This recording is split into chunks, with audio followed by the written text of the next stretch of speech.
레위기 11장 41절에서 47절까지 말씀 제가 봉독해 올립니다.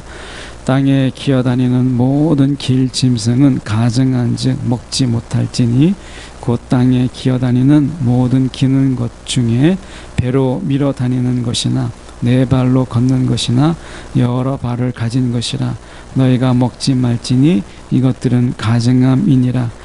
너희는 기는 바 기어다니는 것 때문에 자기를 가증하게 되게 하지 말며 또한 그것 때문에 스스로 더럽혀 부정하게 되게 하지 말라. 나는 여호와 너희의 하나님이라. 내가 거룩하니 너희도 몸을 구별하여 거룩하게 하고 땅에 기는 길 짐승으로 말미암아 스스로 더럽히지 말라. 나는 너희의 하나님이 되려고 너희를 애굽 땅에서 인도하여 낸 여호와라. 내가 거룩하니 너희도 거룩할지어다. 이는 짐승과 새와 물에서 움직이는 모든 생물과 땅에 기는 모든 길 짐승에 대한 규례니 부정하고 정한 것과 먹을 생물과 먹지 못할 생물을 분별한 것이니라. 아멘. 오늘 이 말씀 가지고 고작 그런 것으로 라는 제목으로 함께 말씀을 나누기를 원합니다. 이 거룩함이라고 하는 이 말씀은 우리가 별로 이렇게 좋아하는 그런 주제는 아니에요. 왜냐하면 거룩함이라고 하면 좀 우리가 부담되잖아요. 좀 완전하게 살아야 될 것 같고 온전하게 살아야 될 것 같고, 그러니까 내가 거룩하니 너희도 거룩하라, 이 말을 우리는 어떻게 들리냐면 내가 온전하니 너희도 온전하라 이렇게 들리기 때문에 마치 우리가 완벽주의적으로 우리가 살아야 될 것 같은, 그래서 주중에 살다가 우리가 좀 넘어져도 안 될 것 같고 쓰러져도 안 될 것 같고 이런 것 때문에 우리가 부담을 가지고 거룩이라는 말을 그렇게 좋아하지 않아요. 근데 하나님은 의외로 이 거룩이라는 말을 굉장히 좋아하세요.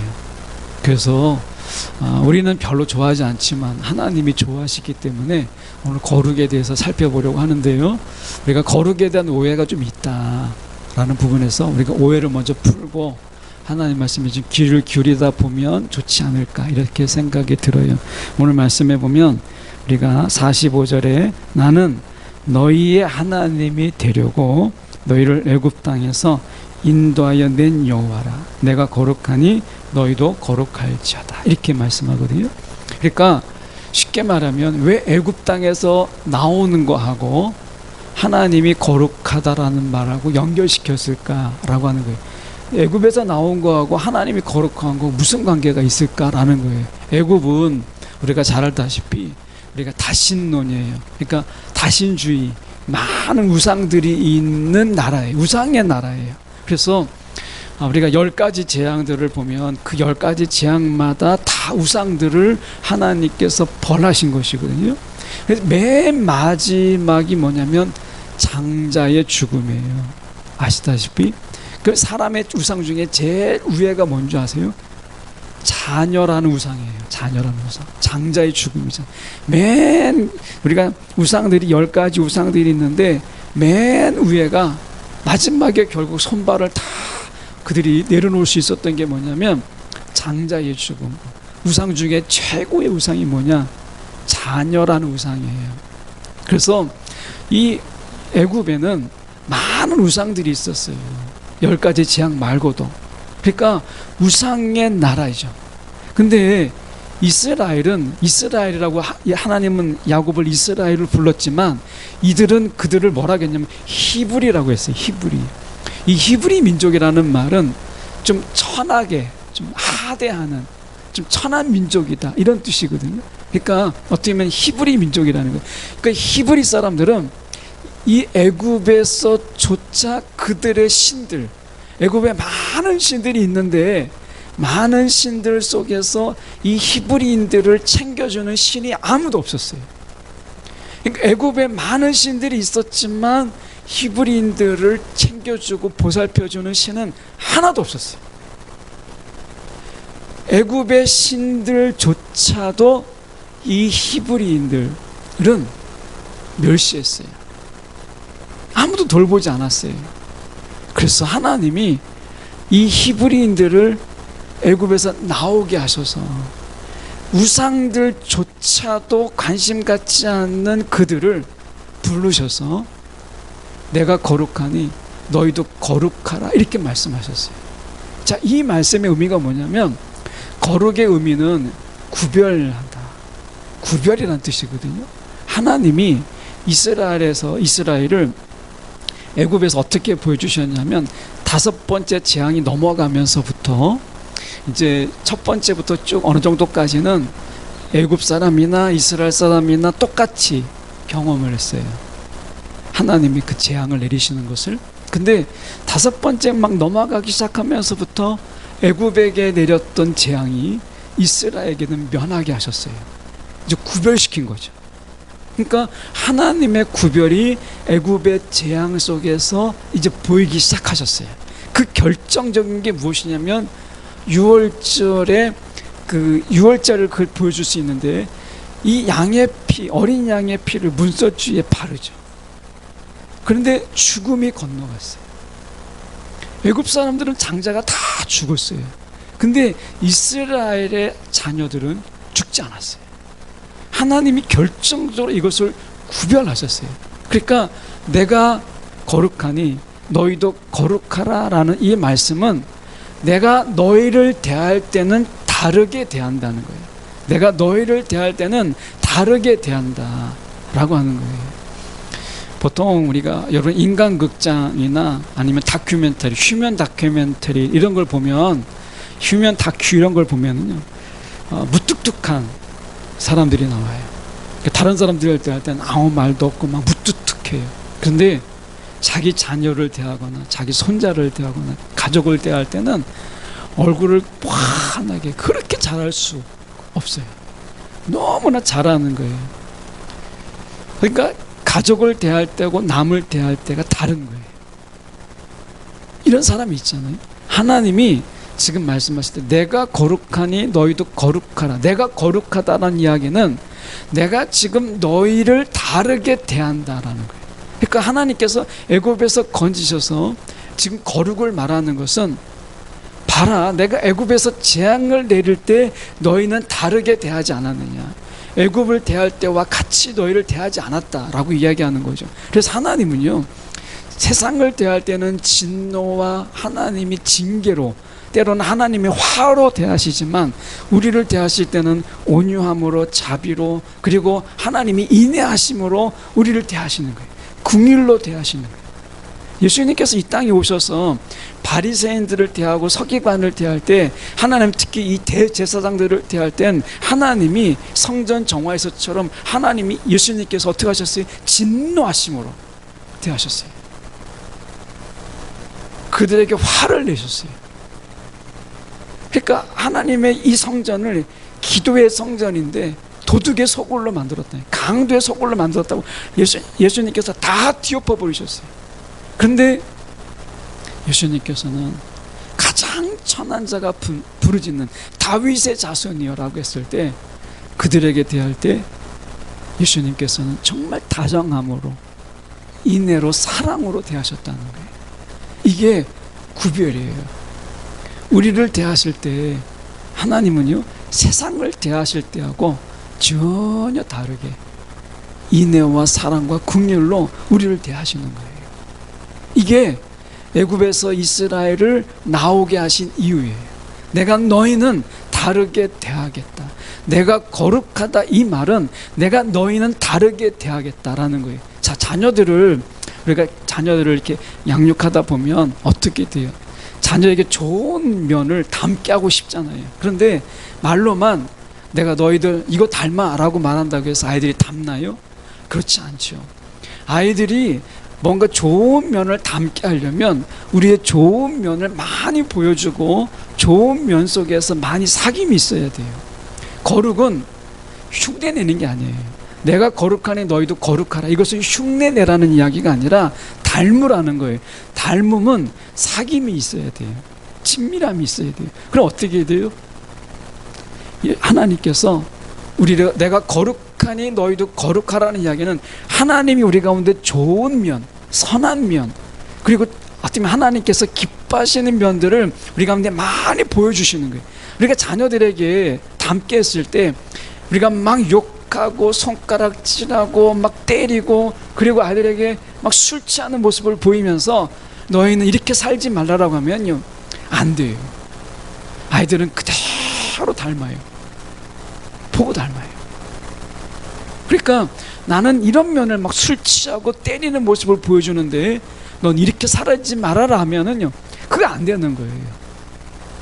자녀가 부모의 좋은 면을 보고 살려면 우리가 기도할 때 같이 기도하고, 말씀 볼 때 같이 말씀 보고, 예배 드릴 때 같이 예배 드리고, 우리가 뭔가 좋은 아름다운 이야기를 할 때, 사랑을 나눌 때, 그럴 때 같이 아이들 속에서 그것을 경험하게 하고 체험하게 하고, 그 속에서 우리가 같이 사귈 때 아이들이 자연스럽게 그것을 익히는 거예요. 닮는 거죠.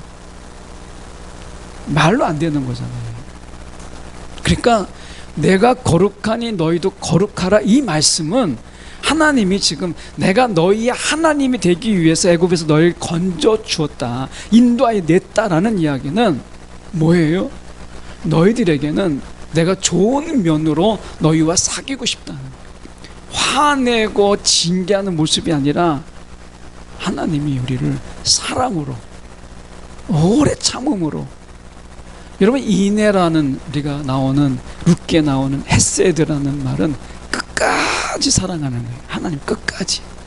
그러니까 하나님께서 끝까지 사랑하는 게 무엇인가를 보이셨고, 오래 참으심으로, 인내하심으로, 인자하심으로, 긍휼로 우리 가운데 대하시잖아요. 이게 거룩이에요. 하나님이 우리 가운데는 구별하여 그렇게 대하시겠다는 거죠. 왜요? 우리가 그것을 닮도록 그렇게 하시는 거예요. 세상은 그렇게 말하지 않죠. 여러분, 사단에게, 마귀에게 예수님이 이 땅에 오셔서 귀신에게 어떻게 했어요? 아주 단호하게 귀신아 떠나가라 라고 얘기했지, 귀신아 나랑 한번 사귀어볼래? 예수님이 사단과 귀신에게 명하셔서 나가게 하셨지, 귀신에게 한번 사귀어보자 이렇게 말씀하신 성경에 기록이 있어요? 없습니다. 없어요. 예수님께서는 귀신에게 밥 한 번 사준 적이 없어요. 근데 예수님께서는 이 땅에 죄인들이라도 예수님과 식사를 함께 하실 때는 기꺼이 같이 하셨어요. 사개오가 부를 때, 마태가 부를 때 식사하자고 할 때 같이 가셨잖아요. 세리, 마태 다 손가락질할 때 예수님께서 식사 같이 하자고 할 때 같이 갔어요. 많은 죄인들이 같이 식사의 자리에 왔어요. 그런데 여러분 귀신과 사단에게 한 번이라도 식사의 자리에 예수님께서 사신 적이 있고 식사를 대접한 적이 있으십니까? 없어요. 오병이의 기적 속에서 수많은 사람들을 먹이시고 12광제리가 남을지언정 그것을 사단에게 주지 않았어요. 다르게 대하시는 거예요. 이거를 거룩이라고 하는 거예요. 하나님이요, 저와 여러분에게는요, 세상에서 보이시는 모습하고 전혀 다르게 세상에서 대할 때하고 우리를 대할 때하고 달라요. 이게 거룩인 거예요. 구별이라는 거예요. 구별. 여러분, 우리가 구별함이 있어야 되잖아요. 사랑하는 사람을 대할 때하고, 여러분 내가 미워하는 사람을 대할 때하고 다르잖아요. 내가 사랑하는 사람을 대할 때 막 싸우자고 한번 해보자고 그런 마음으로 대하는 사람이 있어요? 아니잖아요. 내가 사랑하는 사람 앞에서는 내가 약해지는 거예요. 양보하기도 하고 내가 손해보기도 하고 아니면 내가 먼저 하기도 하잖아요. 그게 사랑이잖아요. 사랑하는 사람 앞에서는요, 구별이 있어야 돼요. 근데 사랑하는 사람 앞에서 세상 사람을 똑같이 대할 때 나는 구별함이 없어, 난 똑같이 대해, 여러분, 그 사랑 아니에요. 여러분, 모든 사람을 다 똑같이 대하는 것은 사랑이 아닙니다. 사랑은요, 구별이 있어야 돼요. 그렇지 않겠어요? 내가 사랑하는 사람에게는 다르게 대하는 거예요. 모든 사람을 대할 때 똑같이 내 사랑하는 사람을 대하면 우리는 그걸 사랑이라고 말 안 해요. 예수님이, 하나님이 우리를 사랑하신다는 이야기는 우리를 다르게 대하신다는 거예요. 이게 거룩이에요. 이 구별이잖아요. 그래서 내가 너희를 구별하여 대하니까 내가 사랑으로 대하고 너희를 온유함으로 대하고 내가 자비로 긍휼로 대하는 것처럼 너희도 나를 그렇게 대하라. 하나님을 우리가 구별하여 대하시는 거예요. 이게 예배잖아요. 우리가 이 시간 우리는 하나님을 우리가 구별하여 이 시간 하나님을 만나는 거예요. 세상에 많은 신들이 있고 많은 우상들이 있지만 여러분, 우리가 그들이 대하는 것처럼, 우상을 대하는 것처럼 하나님을 대하지 않잖아요. 우리는 마음을 구별하는 거예요. 이 시간에 나올 때는 우리가 마음을 구별해서 나오는 거예요. 구별된 마음으로, 똑같은 마음으로, 그냥 TV 볼 때 그런 마음으로, 드라마 볼 때 그런 마음으로 예배 드릴 수 없어요. 왜요? 하나님을 사랑해서 나온 거잖아요. 내가 거룩하니 너희도 거룩하라. 이 말은 내가 너희를 구별하여 대하니까 너희도 나를 구별하여 대하라, 이렇게 말씀하시는 거잖아요. 그러니까 우리는 이 구별된 시간에, 구별된 마음으로, 구별된 장소에 하나님 앞에 예배 드리는 거예요. 구별된 마음이 중요한 거죠. 그래서 여러분, 우리가 그냥 극장에서 영화 보는 것처럼, TV에서 드라마 보는 것처럼 그런 마음으로 하나님 앞에 예배하는 게 아니라, 이 마음은 우리가 따로 구별하여서 하나님 앞에 예배 드리는 거예요. 그래서 하나님이 내가 거룩하니 너희도 거룩하라, 이렇게 말씀하시는 거예요. 이 말은 하나님이 우리를 특별하게 대하고 있다는 거예요. 하나님이 구별하여서 우리 가운데 마음을 쏟고 있다라는 거예요. 하나님이요, 저와 여러분을 따로 구별하세요. 세상 속에서 우리가 아니라 하나님 우리를 구별하여서 우리를 대하시는 거예요. 이 말씀이 그게 45절의 말씀인 거예요. 그런데 하나님께서 이렇게도 말씀하십니다. 전체 11장은 우리가 이 레위기에서 11장부터 14장, 우리가 레위기가 참 복잡하고 어렵잖아요. 오늘 말씀 속에도 제가 읽었지만 여러분이 들으면서 이게 도대체 무슨 말인가? 아니, 땅에 기어다니는 길 짐승은 가증간지 먹지 말라고 하면 도대체 이게 뭘 먹으라는 이야기인가? 뭐 이런 얘기 생각이 들잖아요. 42절에 보면 곧 땅에 기어다니는 모든 기는 것 중에 배로 밀어 다니는 것. 야, 난 어차피 뱀 안 먹으니까 뭐 이렇게 자유할 수 있지만 이런 걸 굳이 뭐하러 써놓나, 이런 생각이 들잖아요. 그러니까 주님께서 이렇게 말씀하시는 이 부분 속에서 우리는 별로 와닿지가 않아요. 오늘 본문의 말씀 여러분 제가 막 읽으니까 여러분 은혜가 되시나요? 아마 그런 분은 한 분도 없을 거예요. 이걸 뭐하러 읽고 있나, 이런 생각이 들잖아요. 근데 한 4가지 정도로 한번 학자들이 생각해 봤어요. 도대체 이것을 먹지 말라고 하고, 어떤 것은 정결하다고 하고 어떤 것은 부정하다고 말하는 기준이 뭘까? 하나는 위생법이에요. 이 나라는 물이 많지 않기 때문에, 그래서 가나안 땅에 들어가는 것을 염두에 두고 레위기를 하나님 말씀하신 거잖아요. 그러니까 광야 가운데 있는 것으로 지금 전제하고 말씀하신 게 아니라, 이 레위기는 이제 가나안 땅에 들어가서 그들이 살 것을 이야기하시는 거거든요. 근데 가나안 땅도 물이 많지 않아요. 그러니까 씻는 거 이런 게 어려워요. 조리법이 쉽지가 않아요. 그러니까 위생적으로 이런 것은 몸에 좋지 않으니까 이렇게 말씀하지 않았을까. 그런데 전체를 맞추기엔 좀 어려워요. 모든 것을 다 위생법으로 보기가 어렵다. 그래서 이것은 한계가 있다. 그리고 또 하나는 제의적인 거예요. 우리가 애굽에서 보면 파리도 우상이고요, 이도 우상이거든요. 그러니까 그들에게는 그런 거 다 우상거리예요. 자기보다 강하다고 생각하는 것은 이가 얼마나 무섭습니까? 파리 같은 경우도 굉장히 이생적인 문제가 되잖아요. 이게 다 우상이에요, 이 애굽에서는. 그래서 자연 동물 중에 있는 어떤 이런 것들이 우상과 연결되어 있으니까 이거를 먹지 말라, 이렇게 하신 건데, 모든 동물들이 과연 그럼 다 우상이냐? 그것도 아니잖아요. 그러니까 제의적인 것도 일부는 맞지만 전부가 맞지 않는 거예요.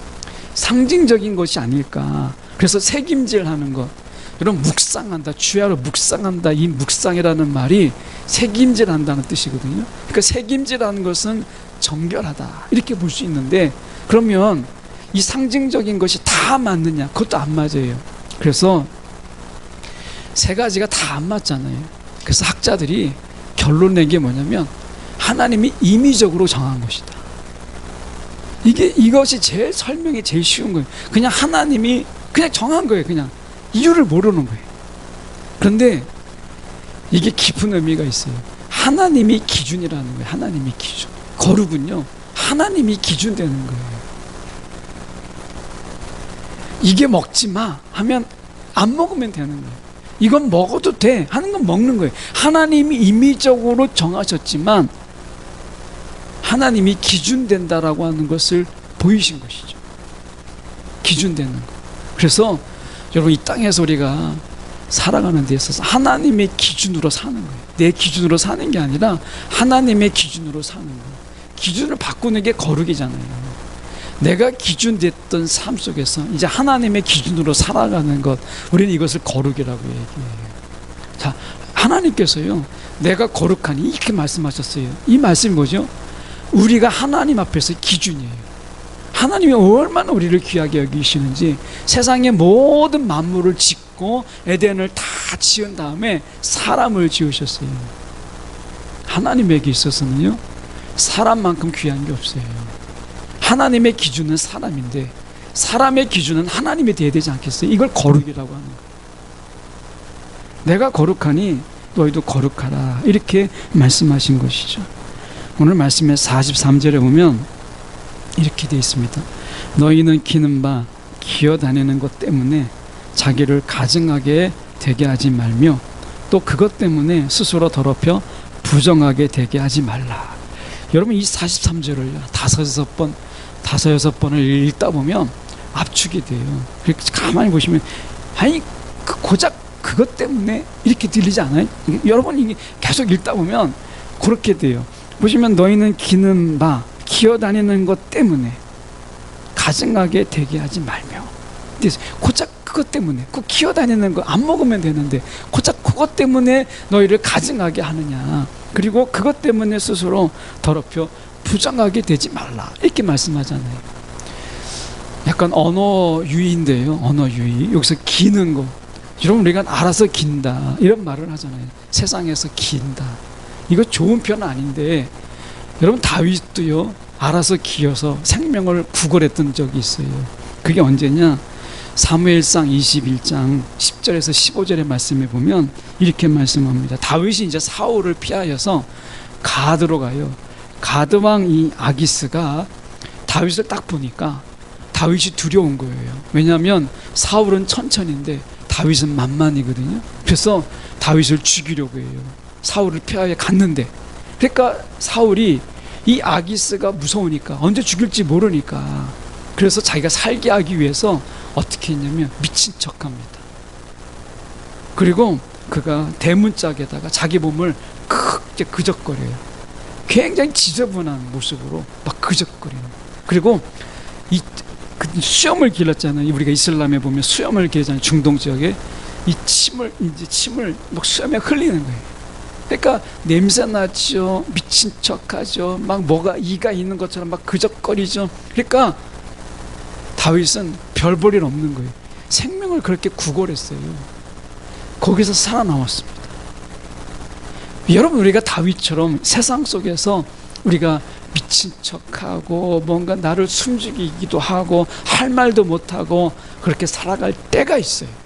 아마 지금이 여러분이 세상 앞에서 내가 힘도 못 쓰고 지금 내가 알아서 기는 것 같은 그런 비굴한 인생을 살아가는 모습일지도 몰라요.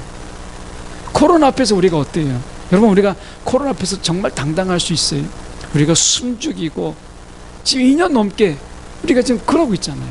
선진국, 후진국 다 상관없이 우리가 이 코로나 앞에서 알아서 기는 그런 삶을 우리가 살고 있어요. 이번 주에는 정말 코로나가 몇 주 전부터 우리 성도들 속에서 있어요. 송명관 집사님이 코로나에 걸리셨고, 오늘 형훈이가 코로나에 걸려서 지금 아내가 하고 있는데 찬양을 반복을 못해요. 반복을 하면 이게 반복할 줄을 몰라요. 그냥 넘어가는 것만 지금 다 급하게 오늘 배워가지고 찬양을 아까 하다가 이렇게 한 번 더 하고 싶어도요, 페이지를 앞으로 못 가는 이유가 그래서 그러는 거예요. 그러니까 넘어가면 뒤죽박죽이 되니까. 그래서 지금 곳곳에서 막 코로나로 인해서 지금 성도들이 그렇습니다.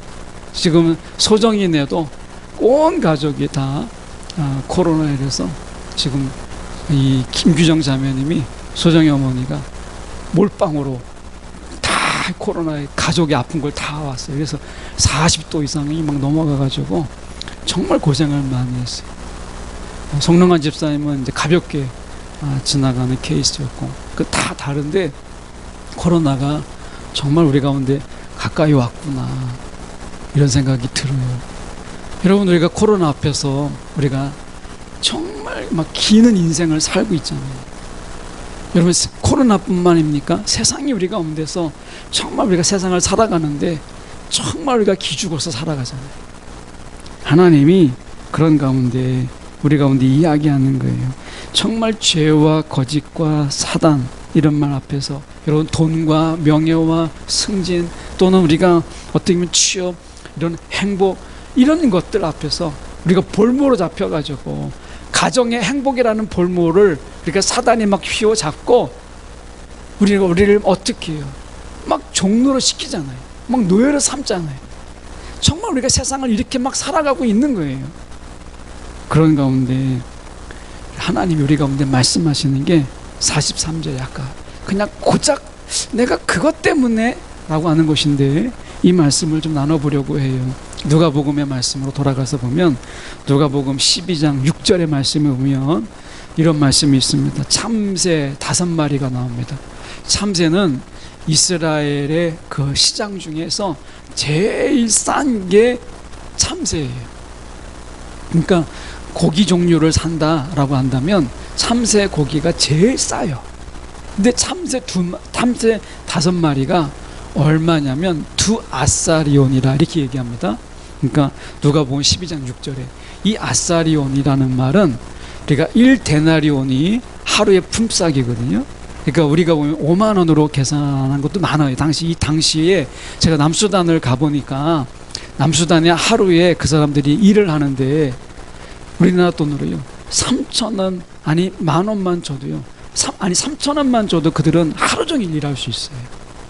3,000원만 줘도 1,000원을 벌기 위해서 그들이 몸부림치는 나라가 여러분 남수단입니다. 남수단이에요. 여러분, 남수단에 10만 원을 보내주잖아요. 10만 원을 보내주면 어린아이가 뽀쇼를 1년 동안 먹고 살 수 있어요. 아이들이 1년 동안 건강을 잃지 않고 살 수 있는 돈이 단돈 10만 원이에요. 10만 원만 보내주면 아이들이, 그것도 우간다 기준입니다. 우간다 기준이에요. 저 나라는 더 하죠. 우간다에 돈 10만 원을 보내주면 한 아이가 1년 동안 굶지 않고 먹을 수 있는 돈이에요. 그런데 그들이 돈 몇천 원을 벌기 위해서 하루 종일 일을 해요. 근데 1데나리온이 5만 원 잡고 우리가 계산하기 쉽게 거기에 1아사리온은 16분의 1이에요. 제가 계산해 보니까 5만 원 잡으면요 3,100원이에요. 만 원 잡으면 몇백 원밖에 안 됩니다. 몇십 원밖에 안 돼, 참새가. 그러니까 참새 5마리가 2아사리온이에요. 우리나라 돈으로 6,000원. 근데 실제로 그들의 가치로 하면 사실 돈 1,000원도 안 되는 거예요. 참새 5마리가. 그런데 주님께서 뭐라고 말씀하셨냐면 너희는 많은 참새보다 더 귀하니라 이렇게 되어 있어요. 근데 이 귀하다라는 말이 뭐냐면 너희는 없어서는 안 되는 존재라는 의미예요. 너희는 없어서는 안 되는 존재야 라는 뜻이에요. 그러니까 많은 참새보다 하나님에게 있어서는 저와 여러분은 없어서는 안 되는 존재라는 거예요. 하나님께서. 그렇게 하나님께서 우리를 많은 참새들도 있지만 구별하셨어요. 우리는 하나님 앞에서는 없어서는 안 되는 존재예요. 우리도 하나님은 우리 가운데 없어서는 안 되는 존재로 너희가 여기며 살라. 이게 거룩이라는 거예요. 여러분, 우리는 하나님 없어도 살 수 있잖아요. 돈만 있으면 살 수 있어요. 근데 그게 거룩이 아니라는 거예요. 하나님이 없으면 살 수 없다라고 내가 정말 고백하는 지경에 이르는 거예요. 이게 우리 가운데 그냥 피상적인 게 아니라 정말 내가 하나님 없으면 나는 못 살아. 돈이 없어도, 행복이 없어도, 내가 집이 없어도 살 수는 있는데 하나님 없으면 내가 못 살아. 이게 거룩이라는 거예요. 하나님은 적어도 우리를 그렇게 대하고 있다는 거예요. 내가 너 없이는 못 산다. 너 없이는 못 살아. 이게 하나님의 고백이에요. 이게 귀하다라는 말씀이에요. 그러니까 여러분, 우리가 생각할 때 우리의 가족이 저 없다고 못 살까요? 그러니까 그런 얘기를 많이 하죠. 그냥 사는 사람은 사는 거지 뭐. 우리 살잖아요. 근데 하나님이 말씀하시길 뭐라고 했냐면 내가 너 없으면 못 살아 이렇게 말씀하거든요. 세상의 사람들도요, 야, 한번 사랑해서 저 사람 없으면 내가 못 살 것 같아도 산 자는 살아야지 하면 사는 게 인간인데, 하나님은 내가 너 없으면 못 살아, 이게 귀하다라는 말씀이에요. 이건 하나님이 그냥 하시는 말씀이 아니에요. 과장법이 아닙니다. 하나님이 있는 그대로를 말씀하신 거예요. 우리 없으면 하나님 못 산다는 거예요. 그 하나님이 우리 가운데 이렇게 살라고 말씀하세요. 그게 어디냐? 열왕기하 13장 19절의 말씀이에요. 이렇게 말씀합니다. 여기 엘리사가 나오고 이스라엘의 여호아스가 나와요. 이 내용은 아시지만 엘리사가 이제 화살과 또 활을 가지고 와가지고 여호아스에게 나옵니다. 와가지고 화살을 줘요. 다 이제 내용들이 있지만 엘리사가 이제 이스라엘 왕 여호아스에게 화살을 주면서 땅을 치라고 해요. 땅을 그냥 아무 말 안 하고 땅을 치라고 이야기합니다. 여호아스가 성경이 없지만 제가 생각해 볼 때 한 번 치기는 좀 미안하고 두 번 치자니 좀 부족한 것 같고, 그래서 이제 세 번을 땅 의미 없이 세 번을 칩니다. 이때 엘리사가 뭐라고 한 줄 아십니까? 땅을 치면서 이야기하기를, 왕이요, 땅을 치라고 할 때 5, 6번을 칠 것이지 고작 3번뿐입니까? 이렇게 이야기합니다. 아람 왕에게, 아람 군대에게 3번은 이기지만 저들을 진멸시키지는 못할 것입니다. 만약에 5, 6번을 쳤다면 5, 6번의 대승을 거두어서 아람 군대를 진멸하였을 텐데 진멸하지는 못할 것입니다. 이렇게 이야기해요. 여러분, 여호아스가 이 땅을 치라는 의미를 모르니까 엘리사가 그냥 땅 한번 쳐보세요 하니까 그냥 3번 정도 친 것이거든요. 여러분, 우리 가운데 세상을 어떻게 살라고 우리 가운데 말씀하신 줄 아십니까? 하나님 앞에서요, 땅을 우리가 5, 6번이 아니라 10번이라도 쳐서 우리가 세상 속에서 우리가 당당하게 살아가라고 말씀하시는 거예요. 여러분, 우리가 살아가는데 고작 우리가 지금 우리를 주눅들게 하는 게 뭐예요? 여러분, 우리를 힘들게 하고 있는 게 뭐예요? 여러분, 우리가 보면 지금 먹는 거, 이거 먹지 말라고 하는데 부득불 먹으려고 하는 것 때문에 그게 부정하다고 말씀하시는 거잖아요. 여러분, 고작 그 먹는 것 때문에, 다른 것도 많은데 에덴 동산에서 아담을 보십시오. 에덴 동산 중앙에 생명나무가 있고요, 선악을 알게 한 나무 열매가 있어요. 그런데 많은 것을 하나님께서 주셨단 말이에요. 근데 고작 그 생명을 알게 하는 나무의 열매, 보암직도 하고 먹음직도 한 그거 하나를, 그걸 못 참아가지고 고작 그거 하나 때문에 그거 어떻게 됐어요? 에덴 동산을 쫓겨났어요. 고작 그거 하나 때문에 그 인생이 불행을 맞이했어요. 여러분, 생명나무의 열매도 있잖아요. 죽지 않냐고 영원히 살 수 있는 그 열매도 있는데 고작 그 먹음직도 하고 보암직도 한 그거 하나, 고작 그 뱀이 유혹한 그 하나 때문에 아담이 그걸 먹었어요. 여러분, 혹시 우리 인생이, 내가 하나님이 내가 거룩하니 너희도 거룩하라, 하나님 우리를 따로 구별하여서 하나님 우리를 사랑으로 대하시고 우리가 끝없이 버리지 아니하는 그 하나님의 그 영원한 사랑을 우리 가운데 주셨는데 고작 내가 돈 몇 푼에 내 영혼을 팔고 내가 고작 그거 하나 때문에 내 마음을 팔아서 여러분 그렇게 살면 여러분 얼마나 그게 불행한 인생인 거예요. 가룟 유다가 예수를 팔았어요. 팔았는데 얼마에 팔았느냐? 은 30에 팔았습니다. 많은 돈도 아니에요. 은 30에. 은 30은 당시 노예 한 사람의 가격입니다. 예수님을요 노예로 팔아버렸다는 뜻이에요. 은 30에 팔았다는 이야기는 가룟 유다가 그냥 노예로 팔아버린 거예요. 인신매매 해버린 거예요. 그런데 여러분 가룟 유다가 결국에는 은 30에 팔고 죽었어요. 결국 자기가 죽음의 노예로 자신을 팔은 것과 같은 거였어요. 고작 은 30에 예수를 팔았어요. 베드로 보십시오.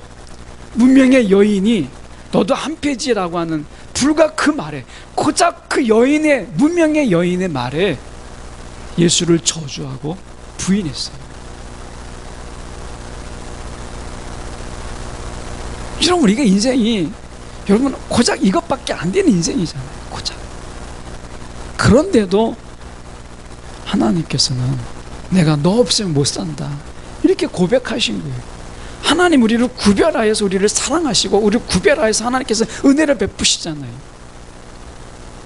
이런 우리가 세상 속에서 고작 그것밖에 안 되는 돈 몇 푼에 고작 그거 하나 때문에 영원히 머리가 거쳐할 수 있는 것도 아닌 그것 때문에 고작 그것 때문에 여러분 예수를 부인하고 하나님이 없는 것처럼 여러분 산다면 여러분 그는 미련한 것을 넘어서 여러분 그것은 불쌍한 인생이 아니겠어요?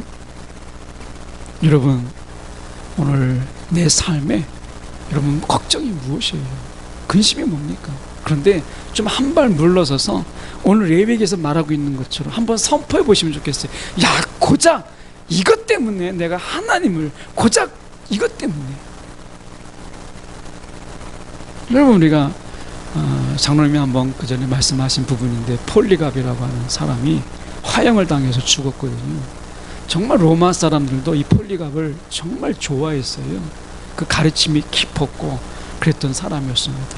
그런데 정말 평생 정말 경건함으로 살았던 폴리갑이 85세예요. 그 나이에 이제 잡혔어요. 로마가 이제 막 박해할 때 잡혀온 거죠. 그럴 때 이 폴리갑이 이렇게 이야기했습니다. 이제 병사가 이야기했어요. 그냥 눈 질끔 감고 그냥 예수 모른다. 난 예수 안 믿는다. 그냥 한마디만 하라는 거예요. 로마 사람이 그를 아끼니까 그 충고를 해준 거예요. 근데 이 폴리갑이 85년의 인생 동안에 주님이 나를 한 번도 모른다 하지 않았는데 주님이 내가 살면 얼마나 산다고 고작 이 생명 때문에 내가 살면 얼마나 더 산다고 내가 이 고작 이 썩어져 버릴 내 몸 하나 때문에 내가 예수를 모른다고 하겠느냐 이렇게 얘기했어요. 그래서 그가 불타서 죽었어요. 야,